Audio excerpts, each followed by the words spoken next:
This is a story about a world obsessed with stuff. It's a story about a system in crisis. We're trashing the planet. We're trashing each other. And we're not even having fun doing it.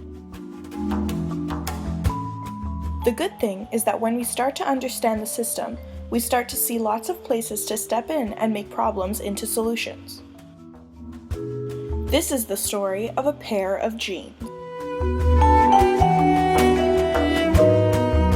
Fashion. A multi-billion-dollar industry solely based around the enterprise of designing, producing, and selling clothes. Someone's fashion completely defines their style and the type of person they will be viewed as by society. So naturally, we all want to fit in, right? And be just like the supermodels everyone sees on stage, wearing what is often referred to as high fashion. But as a society, we are blinded by this facade put out by the fashion industry. They only show us the glamorous final product of high fashion, but never what it takes for those clothes, specifically that pair of jeans, to get there. No one ever questions buying that new pair of jeans at Hollister because they are unaware of the impacts brought on by always buying new clothes, or trying to measure up to fashion's ever-changing ideal of style. So let's take a look at the impacts of buying that pair of Hollister jeans that you so badly need. First, we'll look at the extraction process, which basically deals with extracting the natural resources in order to obtain and create the basic materials needed to produce a pair of jeans. The two materials part of the extraction process that we will be looking at today are the cotton as well as the synthetic dyes used to make denim. The process of growing cotton involves the use of 22.5% of pesticides used globally. So now you're probably wondering, what is the impact of using all these pesticides? Well, let's just think about the supposed pests that are being killed when using these pesticides. Bugs are the top pollinators in our world, and we rely on them to essentially pollinate all of our crops. Not only that, but as these chemicals build up in their bodies through bioaccumulation, the food chains they are part of are being disrupted, with poisons that were only supposed to impact pests. We also have to look at the water usage in growing cotton.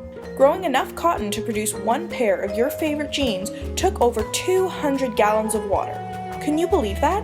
200 gallons of water just for one pair of jeans. Just remember that out of all of the water on Earth, only 2.5% of it is fresh water. This is the water we can drink. So do we really have 200 gallons to spare on every single pair of jeans you supposedly need so badly? Now to look at the extraction process of synthetic dyes. These dyes are essentially used to give that blue color to denim. The chemicals used to make these dyes are considered to be deadly and poisonous. These chemicals are highly toxic, carcinogenic, and explosive. The workers being exposed to these toxic chemicals are putting their lives and health in jeopardy on a daily basis, and they do this unknowingly because many employers do not warn them about the possible consequences of having a job like this. So now ask yourself if putting the life of another human being in jeopardy is worth that new pair of jeans. Alright, so now we're on to the production process. In this process, the materials that were extracted during the extraction phase are all put together and made into the product desired. In this case, we're still looking at our pair of jeans. So this time we're going to look at synthetic dyes first. So as I stated before, synthetic dyes are used to give the denim that blue color. The process of dyeing cotton involves filling large basins with water as well as the synthetic dyes and immersing the cotton in it.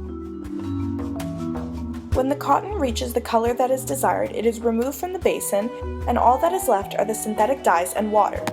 Typically, before getting rid of the water used during this process, the dyes are separated from the water, which results in a dye sludge that is disposed of separately from the water.